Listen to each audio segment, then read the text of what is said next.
Peace, Grand Rising, good morning, welcome, how are you? All right, day 16 of the 60-day journey to healing, transformation, and self-discovery. If this is your first time here, you got a lot of work to do, but I believe in you, you can get it done. We've been posting for 2 weeks now, and so there's plenty of back footage, back insight, back ideas for you to grasp, and you can pretty much catch up at any time that you'd like. I'm glad you guys are here with me on this Monday. Happy Monday to you. I hope all is well. I hope this Monday is starting off on a great foot for you. I hope you had 15 minutes to spend to yourself, to look in the mirror, do things, like I said, if you're right-handed, brush your teeth with your left hand, talk to yourself as if you're somebody else in third person while you're in the mirror, and receive those messages and blessings.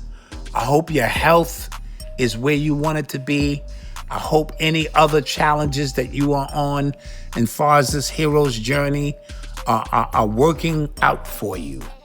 All right, with that being said, day 16's affirmation, word of the day, challenge, assignment is fear and choices. Fear and choices. And they kind of work hand in hand, because if you are afraid, you make choices based on fear, right? You're apprehensive, and fear will do that for you. You know what I mean? And fear is a very crippling thing, even in the most subtle ways.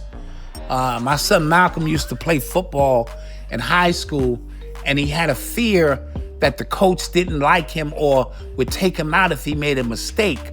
And so he played very careful. And at the position he was playing, a corner and free safety, there can be no fear. You know what I mean? And so I would watch, and I would tell him that the fear that he has of looking over his shoulder, thinking he's going to be taken out of the game, is hindering his ability to be the best player he can be. And he was a phenomenal player. He made All-City in his last year. He worked hard, but there was always a fraction of a second. And I'll continue the story. His first varsity game, he made the varsity squad, and he was starting for varsity, and he was super excited, and they were going out to play a prominent team. And he said, as he was running out on the field, he said, "Oh my God, these are varsity. These are the big boys." And he said that fear made him have the worst exhibition. This was a preseason game that he ever had, and he got knocked down a peg, and he was no longer the starter. I know he'll kill me for telling that story, but it is what it is when we speak about fear and choices. Fear of leaving that job, so you stay there. Fear of leaving a loved one when the magic in the relationship is gone, so the choice you make is to stay. And then there are consequences for that. Or no fear. How about that? No fear to move forward, and whatever happens, happens. It was supposed to happen. All right? So this is what we're going to get into today.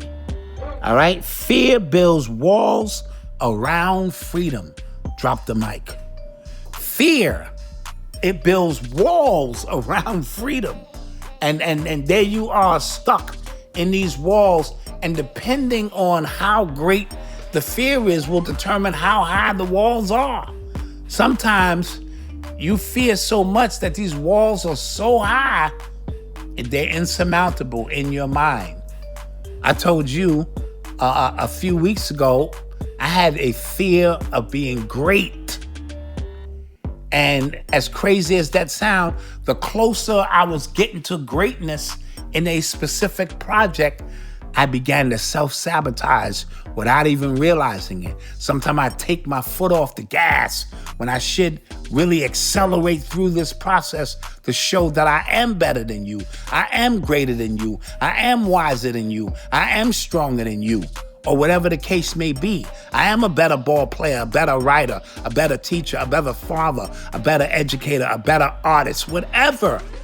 And I take my foot off because I'm comfortable in this little space that I've created for myself. And so fear is a multi-layered thing that can control many aspects of your life. How has fear shaped your decisions? Where did it hold you back? All right? And so think about those moments when, man, I should have went for that when I had that opportunity, but I didn't. And I settled. And now I have regrets because time continues to move. This thing moves on. You know what I mean?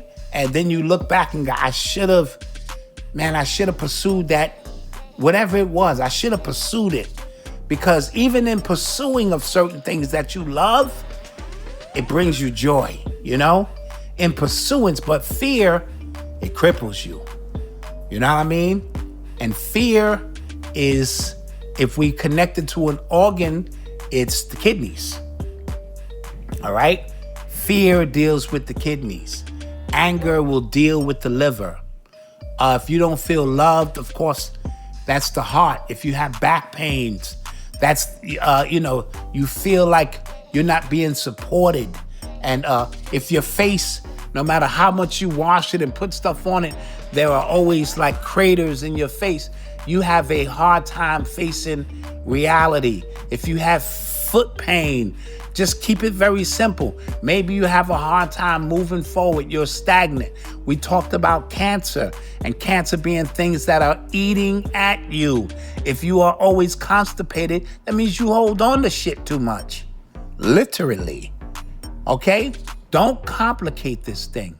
The mind, body, and spirit is always trying to tell us in some kind of way or capacity what's going on. All right? And fear is a major part of that. And so your hero's note is going to be, I walk with fear, but I am not ruled by it. All right? Because fear, it exists. And I know Will Smith in one of his movies with his son and said, fear doesn't exist. Danger exists, but fear doesn't. And the ancestors and the elders used to say, fear is, the acronyms for it is false evidence appearing real. I'm going to say that again. False evidence appearing real. All right? And once you get past that, as I always preach to my children, on the other side of fear is everything you've ever wanted. But fear has a unique energy to it. You know what I mean? And so fear is ancient. It kept our ancestors alive, but it can also keep our hearts small. Think of the choices that you've made out of fear, the dreams delayed, the words unsaid, the risk avoided. Fear always promises safety, but never delivers confinement. Okay? And so, speak your piece. Don't be afraid to speak your piece. A lot of times you fear of how people will feel when you say it. Then don't ask me if you don't want to hear what I have to say. And if I feel that what you are doing is harming my presence by some way or chance, I'm going to speak to that. I've learned to overcome that fear regardless of what you think of me. All right? Today, rather than fighting fear, acknowledge it. I see you. You want to protect me, but I'm ready for more than survival. I'm ready to really explore life. And remember, when we start talking about the 7 major chakras in our body, which are just energy sources that resonate with specific frequencies, Fear is always at the bottom. That's that red chakra, you know what I'm saying, keeping you in survival mode. Fear and survival is always, this is why during the New Year's Eve when the ball is dropping, pay attention to the ritual. How come they can't raise the ball up? And when it reaches the highest point, it illuminates. Why is it always coming down?